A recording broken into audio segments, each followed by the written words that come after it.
Hi YouTube.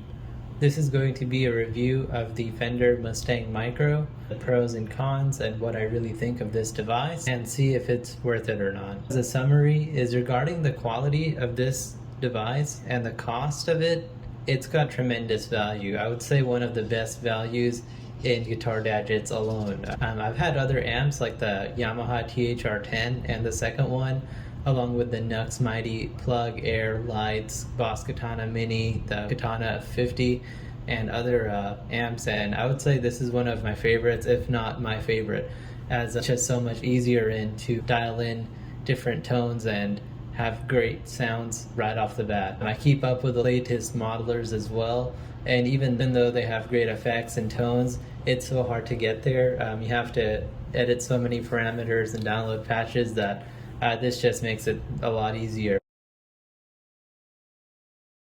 Sound quality of this device versus like the higher end profilers, they may not be in the same league, but in my opinion this is better just because it's so easy to get to those tones. I often get annoyed while editing, as sometimes I want the mids at 3, sometimes I want to turn it up to 4, and oftentimes I struggle trying to get that perfect sound, but in this case it's there, as I don't have to fine tune it. All of that has already been done for me, and also using the different knobs I can get pretty much any tone I need out of this. This is not for everyone. There's a reason why Line 6, Helix, and the Kemper profilers are known to be on a different league and cost more, but for people that don't want to go into deep editing, where you're just kind of tired of trying to get the latest modelers and downloading all the patches and editing the parameters all the time, you just want a nice plug and play device, then this is the best. The DSP in here is perfect as well, so a lot of the sound quality is also going to be dependent on what kind of speaker or headphone you use. Like I said, I've had the Yamaha THRs, the Boss Katana Minis, and this holds right up there with it. I've never tried a top-of-the-line profiler, but I have tried a few tube amps at stores and things like that. This is right up there with it. So some of the pros of this amplifier is the buttons are just right there, they're on demand, and all of the amps have been cherry picked, so they're all great sounding. You're deeply connected to it, as you have full control over what the headphone amp can offer.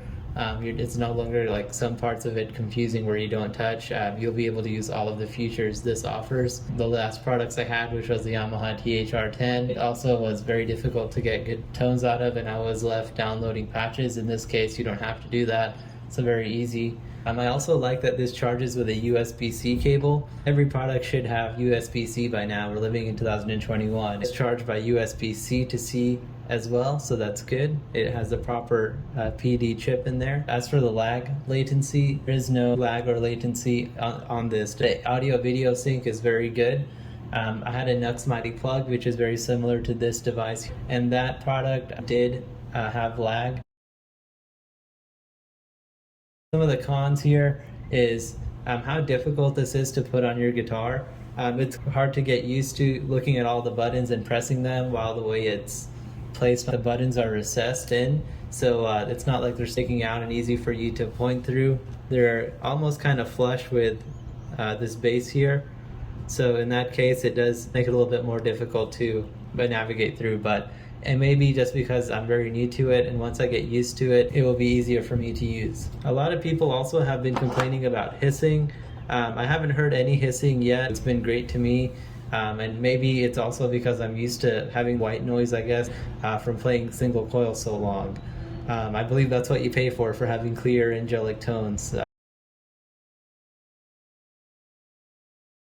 So my final thoughts is it's really good. It's definitely my favorite device. I wouldn't say it's better than the Nux Mighty Plug or the Mighty Air. I would say it's equal to it. It would just be a preference of how you like to use your amplifiers on which one you should pick. But I actually had a hard time deciding whether I should get this one or the Nux Mighty Air. As the Mighty Air is fully wireless, there's no wires needed at all. It's stereo, has full 24-bit audio, so you can use it as an audio interface, and also you can do full-on tone editing. So it was really hard for me to decide, and I loved both, but I ended up just sticking with the Micro, as I love that this is native USB-C and that there's no phone needed for this. I can just edit as I go.